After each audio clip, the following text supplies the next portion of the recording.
There's a secret Kathryn Kuhlman kept for years. A secret that changed everything for her in just 24 hours. And today, I'm going to share that secret with you. At 4 in the morning, when the world is still asleep, when the silence is absolute, and even the birds hesitate to sing, Kathryn did something few would dare, something most would consider madness.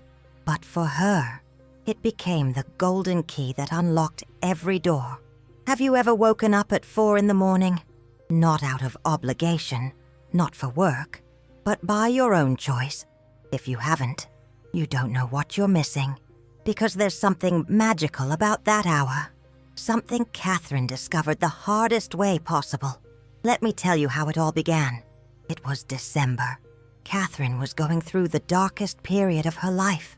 Her marriage crumbling after 18 years. Her children distant, seemingly indifferent to the pain she felt. Her finances tighter than ever, with debts piling up month after month. She told me once, and I'll never forget these words, that she reached a point where she looked in the mirror and didn't recognize who was staring back.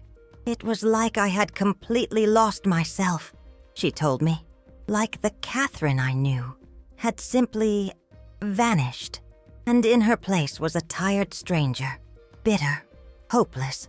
It was around this time that she started having severe insomnia, whole nights awake, staring at the ceiling, her mind spinning in endless circles of worry and self-pity. Have you ever felt like that? Like you'd completely lost your way, like all the doors were closed, and you no longer had the strength to look for the key. It was during one of these nights of complete insomnia that Kathryn made a radical decision. If she couldn't sleep anyway, why not use that time differently? But here's the part that changed everything. She didn't just decide to wake up early.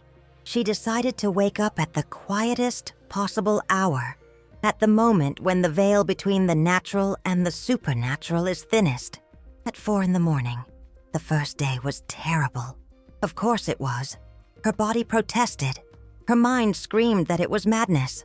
But Kathryn had an intuition, an inner voice whispering that something important was about to happen. And then she opened the Bible. It wasn't planned. It wasn't an elaborate strategy. It was pure instinct. She told me she was sitting there, in the dark, feeling more lost than ever, when suddenly she had an irresistible urge to open the Bible that was on the coffee table. I wasn't even very religious at that time, she told me. It had been years since I'd read the Bible regularly, but at that moment, it was as if something bigger than me was guiding my hands. She opened it randomly, and her eyes fell exactly on the first verse of Psalm 91. He who dwells in the shelter of the Most High will rest in the shadow of the Almighty. The word rest hit her like a lightning bolt. That's exactly what she needed. Rest, not just physical, but emotional, mental, spiritual. She was so tired of carrying the weight of the world on her shoulders. She read the entire psalm that first morning, and when she finished, something had changed inside her. She couldn't explain what, but it was as if a door had opened, as if she had found a refuge she didn't know existed. Now, before I reveal which psalm it was, you need to understand something crucial. It's not just anyone who can access the power of 4 in the morning.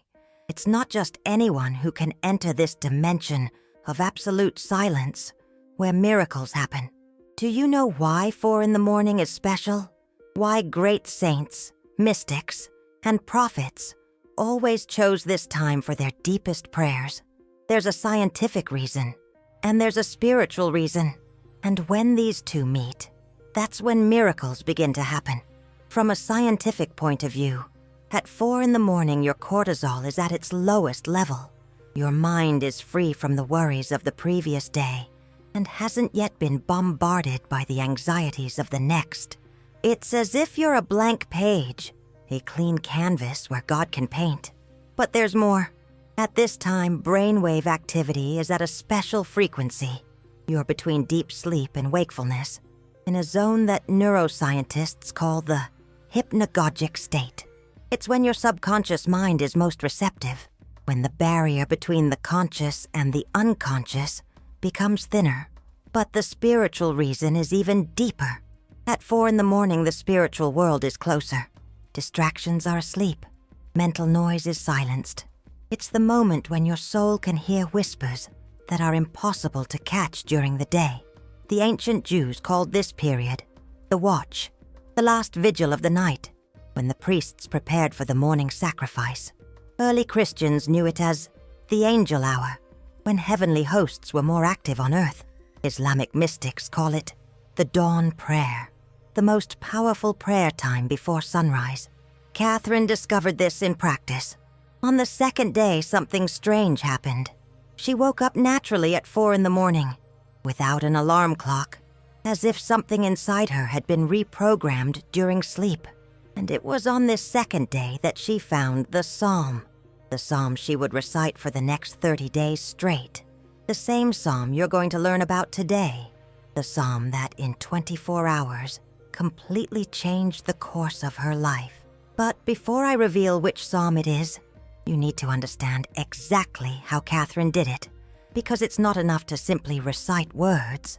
There's a specific posture, a prepared environment, a way of breathing, a way of connecting body, mind, and spirit that exponentially amplifies the power of prayer. Are you ready to discover this secret?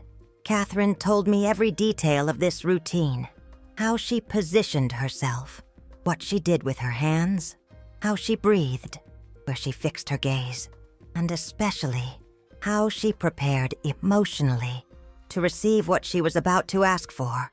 Because you need to understand one thing. At 4 a.m, you're not just praying, you're entering sacred territory. You're crossing a border. And like all sacred territory, there are rules, there are protocols, there are secrets that only those who have been there can teach. On the third day, something extraordinary happened to Kathryn. She was reciting the psalm in the exact way I'm going to teach you, when suddenly she felt a presence so real, so tangible, that she opened her eyes to see if anyone was in the room. There wasn't, but she knew she wasn't alone. It was then that she understood. 4 a.m isn't just a time. It's a doorway that opens only to those brave enough to step through. And do you know what happened in the next 24 hours? The phone rang. It was a job she'd been trying to get for months, a position that seemed impossible. The manager had said weeks before that they didn't have anything available at the moment, and now they were calling to say she'd been chosen. Not only that, they were offering a salary 30% higher than she expected. Coincidence? Kathryn hadn't believed in coincidences for a long time, but that was just the beginning. On the 4th day, she received an unexpected call. It was her oldest son, the son who hadn't spoken to her in almost a year because of a nasty fight over money. He was calling to apologize, to say he felt an inexplicable need to reconnect with her, and more. He wanted to return the money he'd borrowed and never repaid. On the 5th day, her husband came home with flowers, something he hadn't done in over 5 years. White daisies, her favorites, which he'd stopped giving because he thought you didn't care about these things anymore. And he said a phrase she never imagined she'd hear again. I feel like you're different, lighter, more yourself, and it's making me remember why I fell in love with you. Can you imagine how Kathryn felt? After months of utter darkness, after thinking her life was over, in less than a week, everything began to transform, and all because of a specific psalm, recited at a specific time, in a specific way, with specific preparation. But here comes the question you're probably asking yourself. What is this psalm? And why does it hold such power when recited at 4 a.m? The answer will surprise you. This psalm was written by someone who was also going through the darkest phase of their life. Someone who also felt abandoned, betrayed, hopeless. Someone who cried out to God in the deepest hours of the early morning and was answered supernaturally. This psalm carries a special frequency, a vibration that resonates with the earth's frequency, at 4 in the morning.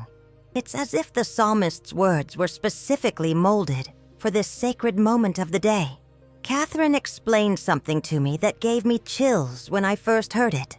She said that when she recited this psalm at 4 in the morning, she felt like she was talking directly to God, without intermediaries, without interference. It was a direct line, a spiritual red phone that rang directly into heaven. And the answer always came, always.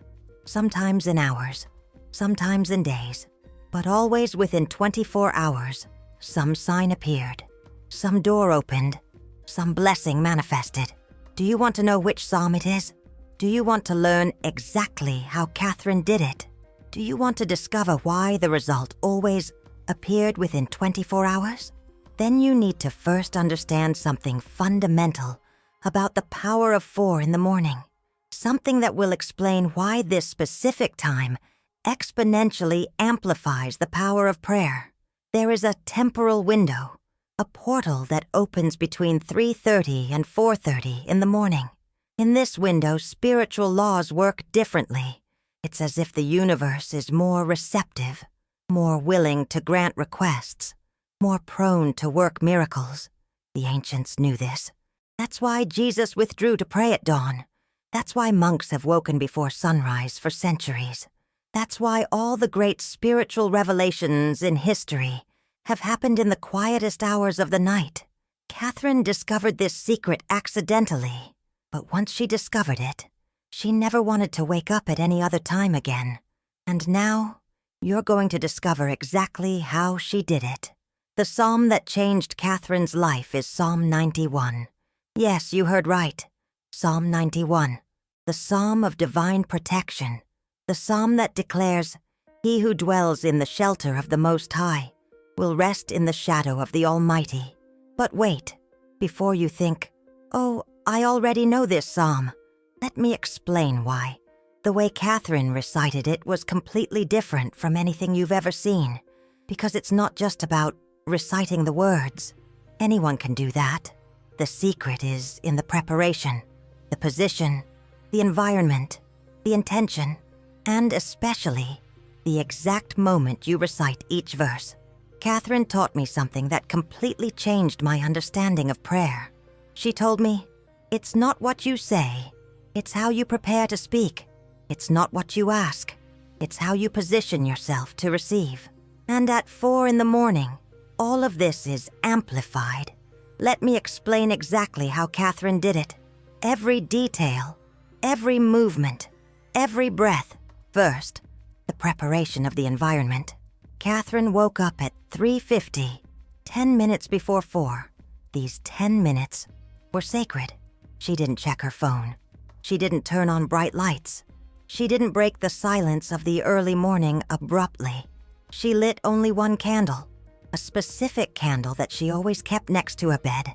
And she walked barefoot to the living room. Barefoot because, according to her, it was important to feel the connection with the earth, to feel grounded, rooted, prepared to receive. In the living room, she had a special corner, a corner she had created specifically for this moment. A cushion on the floor, always in the same position. The Bible always opened to Psalm 91, with a specific mark she made on verse 1, and a glass of pure water beside it, renewed every night before bed. Why the water? Kathryn explained that water represents purification. It represents the willingness to receive something new. And above all, it represents life, new life that is about to sprout. But it wasn't just symbolism.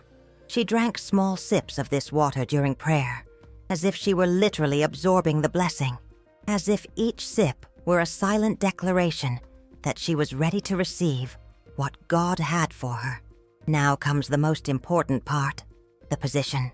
Kathryn didn't pray sitting in a chair. She didn't pray lying in bed. She knelt, but not just anyway.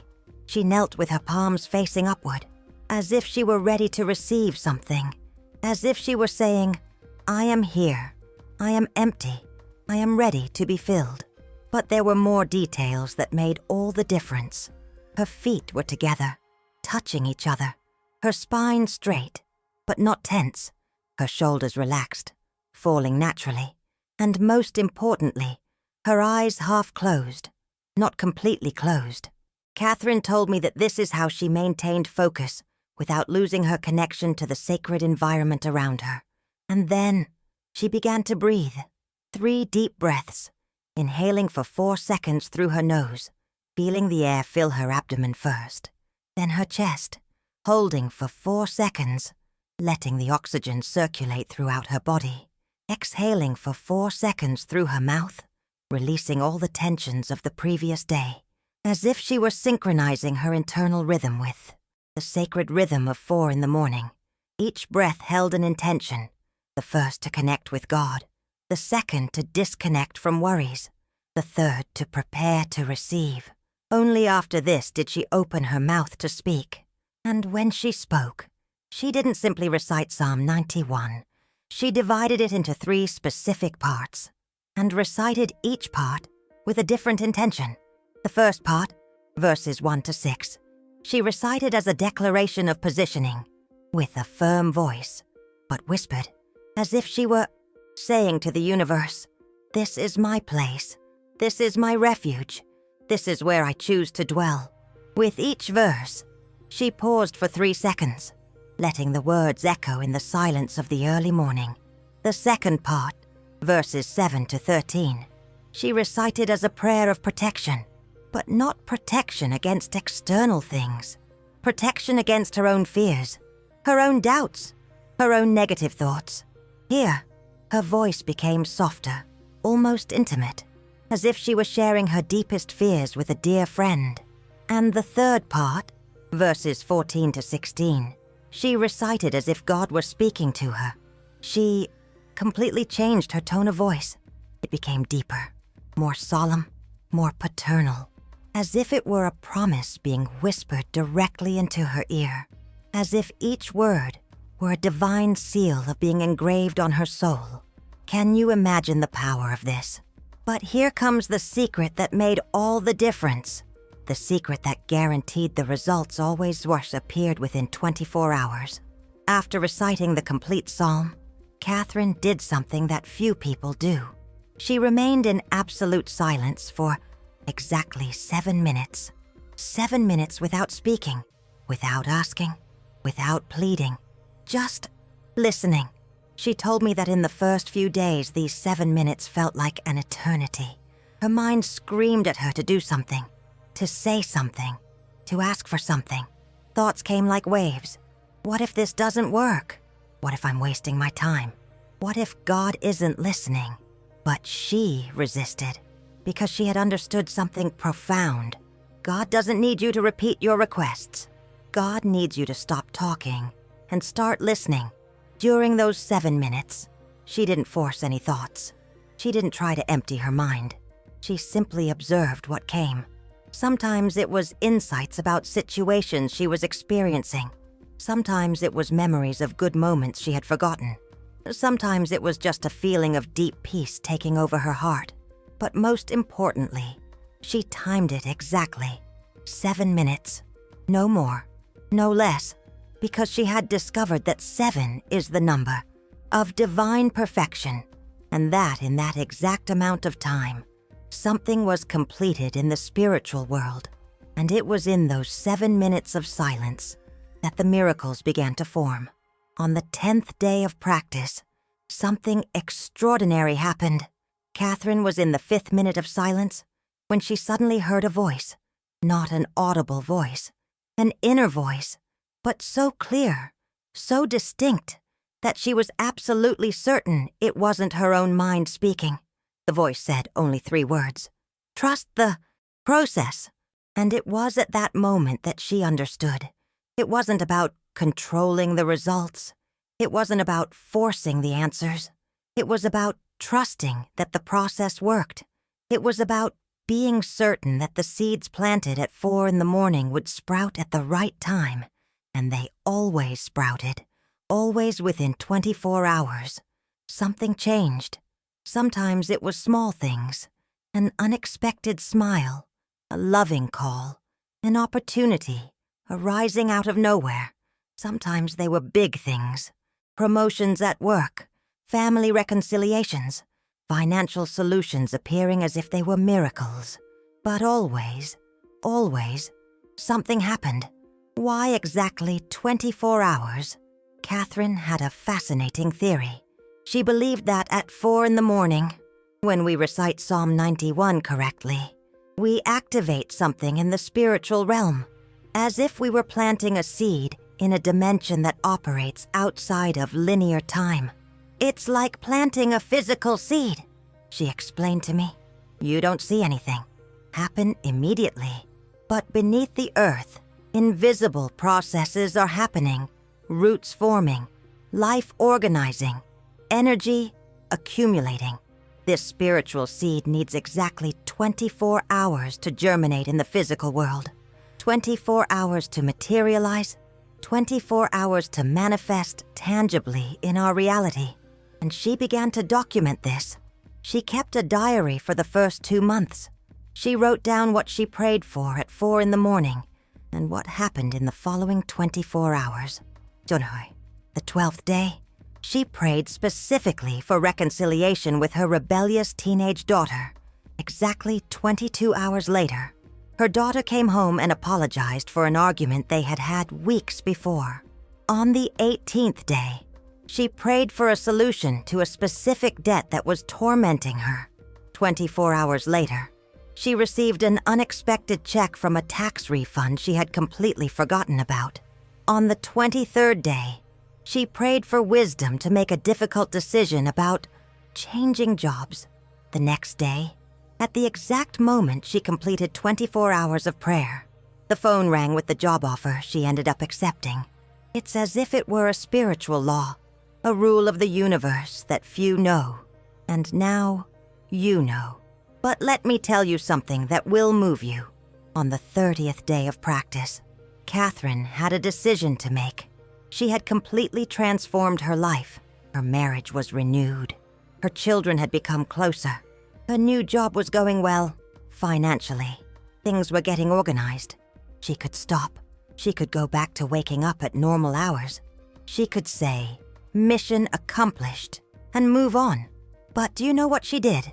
She decided to continue.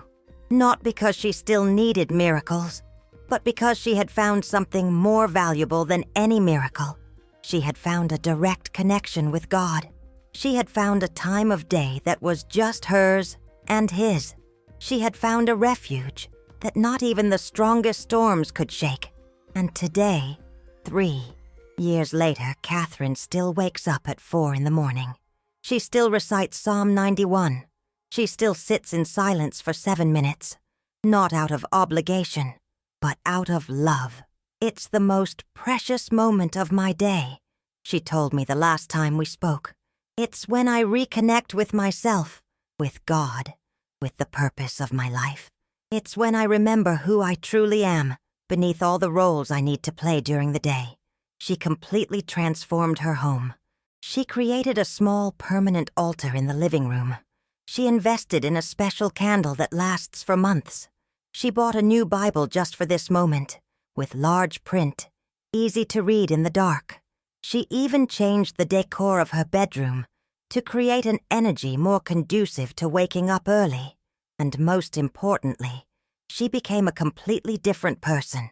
The bitter, hopeless woman I met 3 years ago simply vanished. In her place emerged someone radiant, confident, at peace with herself.